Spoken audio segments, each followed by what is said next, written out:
Hello mga kaibigan, maligayang pagdating sa aking channel. Ngayon ay ibabahagi ko sa iyo ang bagong balita mula kay Ozgay Girl at Serkan Kayaglu.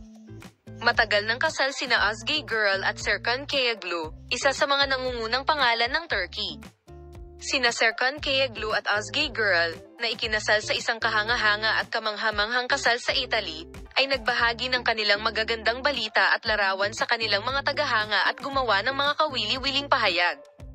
Ang punto kung saan nagdulot ng espekulasyon ang mga pahayag ni Ozgay Girl ay ang punto kung saan binasag ng sikat na aktres na si Ozgay Girl, na matagal nang hindi nagsasalita tungkol sa kanyang buhay pag-ibig, ang kanyang katahimikan habang kausap ang ina sa YouTube.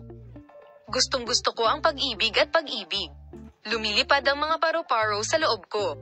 Pero hindi na 24/7 sang love para sa akin. Ang celebrity na minahal mo ay si Kartal. Madalas kaming nag-playback at choreography noong mga bata pa kami. Naniniwala ako sa love at first sight, pero the last time I experienced this is my first love. Ako ay 17 taong gulang na nagtatrabaho bilang isang waiter sa dance club. Nakita ko ang tuldok at ako ay nataman. Tapos 6 years kami. Gagawin ko ang lahat para sa lalaki ko.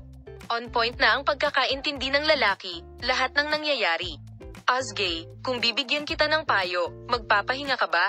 At pagkatapos ay sinabi niya, nakilala ko ang mahal ng aking buhay, Serkan, at ako ay napakasaya, gagawin ko ang lahat para sa aking pag-ibig.